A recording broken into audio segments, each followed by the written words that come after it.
Oke, selamat datang. Kali ini kita bakal ngebahas satu langkah yang krusial banget buat semua bisnis di akhir periode, yaitu menutup pembukuan. Nah, ini tuh proses yang ibaratnya ngasih mereka lembaran baru secara finansial. Coba deh lihat dua bisnis jasa ini. Kelihatannya beda banget kan? Di satu sisi ada bengkel mobil yang sibuk sama mesin, dan di sisi lain ada terapis pijat yang nawarin relaksasi. Jadi, pertanyaannya, selain sama-sama bisnis jasa, apa sih sebenarnya persamaan mendasar mereka kalau dilihat dari kacamata akuntansi? Jawabannya mungkin agak mengejutkan loh. Nah, ini dia jawabannya. Dua-duanya, dan iya, semua bisnis lain juga, perlu mereset sebagian pembukuan mereka buat mulai periode berikutnya dari nol. Inilah inti dari apa yang akan kita bedah kali ini. Oke, kita langsung mulai aja. Kita akan bahas kenapa riset ini penting, gimana cara bikin jurnal penutup, terus proses posting, dan saldo akhirnya, ada juga persiapan buat periode berikutnya, dan yang paling penting, kenapa punya lembaran bersih ini jadi tujuan utamanya. Jadi, mari kita mulai dari akarnya dulu.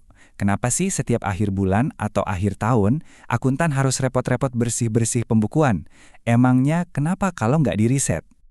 Nah, kata kuncinya di sini adalah sementara. Akun-akun kayak pendapatan dan beban itu cuma menceritakan kisah kinerja bisnis untuk satu periode spesifik. Bisa sebulan, 3 bulan, atau setahun. Kalau kita biarin aja, nanti laporan bulan depan kecampur sama angka bulan ini. Wah, bisa kacau balau nanti laporannya. Nah, di sini jelas banget bedanya dua jenis akun yang kita hadapi. Akun sementara itu anggap aja kayak papan tulis buat satu pelajaran. Begitu pelajarannya selesai, ya harus kita hapuskan. Ini tuh isinya pendapatan, beban, sama prive. Prive itu loh, uang yang diambil pemilik buat keperluan pribadi. Tujuannya adalah ngambil kesimpulan dari cerita periode ini, untung atau rugi, terus dipindahin ke akun permanen. Nah, akun permanen ini kayak aset, liabilitas, dan ekuitas, ceritanya lanjut terus, nggak pernah di-reset.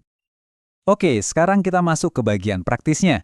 Gimana sih cara akuntan melakukan riset ini? Tenang, ini bukan sulap kok, tapi prosedur yang sangat logis. Senjata utama kita untuk tugas ini namanya jurnal penutup. Anggap aja ini serangkaian perintah buat mindahin angka-angka dari ember akun sementara ke ember akun permanen, terus ember yang pertama kita kosongin lagi.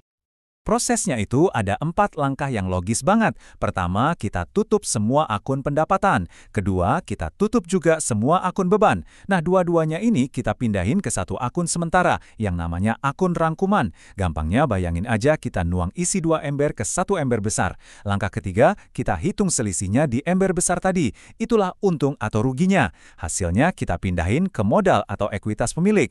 Terakhir, kita tutup akun prive. Ingatkan penarikan pribadi pemilik yang langsung ngurangin modal juga. Kalau semua udah beres, boom, semua akun sementara saldonya balik jadi nol.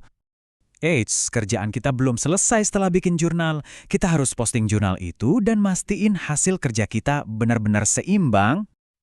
Langkah ini tuh ibaratnya kita nekan tombol save. Jurnal yang kita buat tadi sekarang resmi masuk ke catatan utama perusahaan, atau yang kita kenal sebagai buku besar.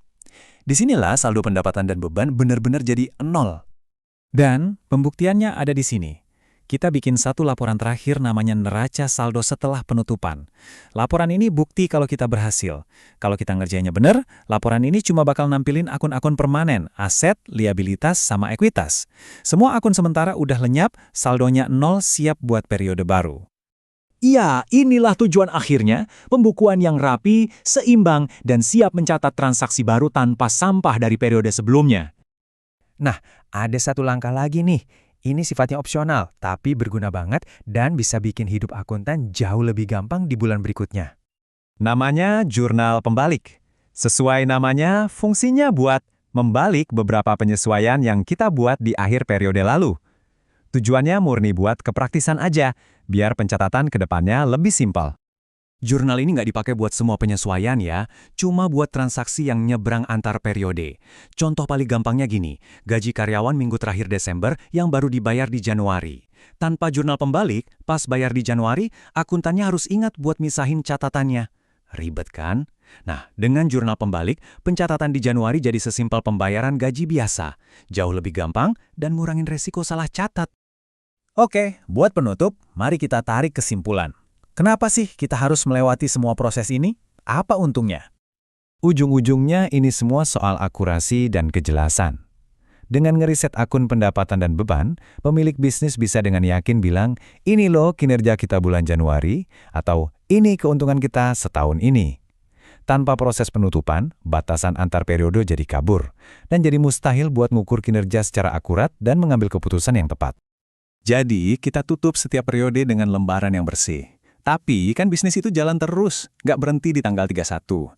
Pertanyaan buat kita renungkan adalah, gimana caranya sistem akuntansi yang periodik ini bisa ngatasin transaksi yang tumpang tindih?